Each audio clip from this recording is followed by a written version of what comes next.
Hello lovelies, welcome back to my YouTube channel. I'm Kathleen and today we are talking moving tips. So as many of you know, I'm moving shortly and my best friend actually also just moved. So we did what girls do, we chit-chatted and we're bringing you our top 10 moving tips. So let's get started. Let's get started with tips that you need to do a week or two before. Tip number 1, change your address with the post office. That way you don't need to worry about your mail. Tip number 2, go ahead and schedule your electricity and your cable people to come in.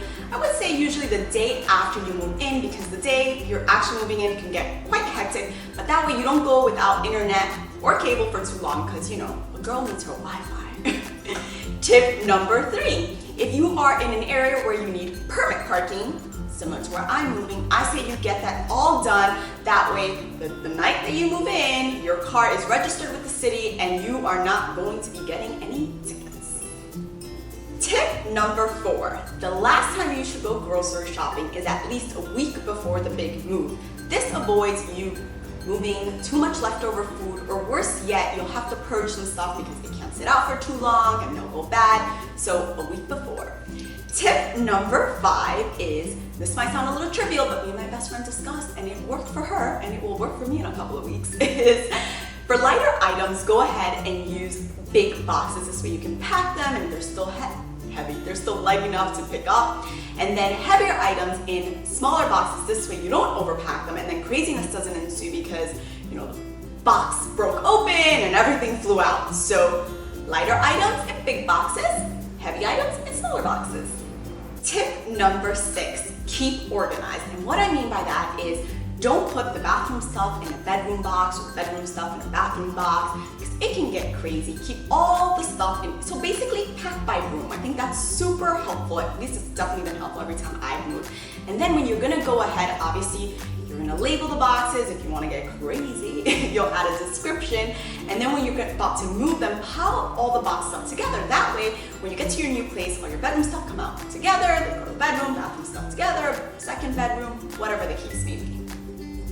Tip number 7, bundle your fragile items. I know, this is so obvious, but so important. But here's an endlessly elated tip.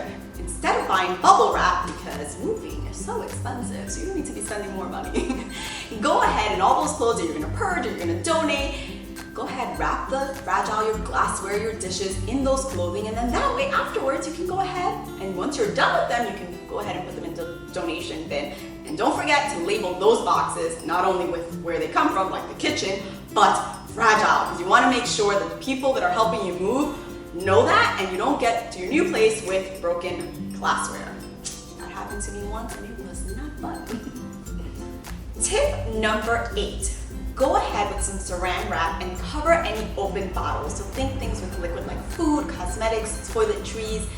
You know, I'm sure this has happened to you when traveling. Your suitcase gets crap all over it because something spilled in it, so you don't want the same thing to happen to you when you move. So saran wrap does the trick. Tip number 9 is use Ziploc bags to store any screws, any items like that for unassembled furniture that you're going to need to assemble in your new place. So funny story, a couple of moves ago, because I'm like a serial mover, I move all the time, it's really bad, I can't commit people. I went ahead and put screws of something, I think it was the bed, I'm not even sure what it was, in my pocket and forgot all about them. And then we're at the new place and everybody's like, where are the screws, where are the screws? And I'm like, I don't know, we were frantically looking for them. And the whole time, I'm not even kidding, like 45 minutes we were looking for them. The whole time I had them in my pocket. So put them in put them in Ziploc bags, put a description, put it in a box, put the description on the box that says they're in here. That way it doesn't happen to you what happened to me. And lastly, but certainly not least, which I think this is a winner. So garment bags are expensive, and again, we're moving, so we can't be spending all this money. So go ahead and use garbage bags instead. That way it keeps your clothes so easy. You don't have to take them off the hanger, fold them, put them in a box, unfold them when you get to your new place, hang them up, put them on a, you know, it's a hassle. So if you go ahead and bundle, you know, some of your clothes, you know, maybe bundles of 10, with garbage bags, then you could just fold them once over, put them in a box, and then, or not even put them in a box, you don't even need to. Go ahead, move them to a new place, and it makes it so easy for you to unpack it, i.e.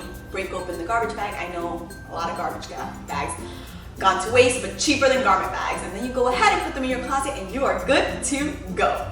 So that is it. I hope you find these tips so helpful. Thank you so much for watching. Please give this a thumbs up and subscribe. Thank you. And I will see you next time.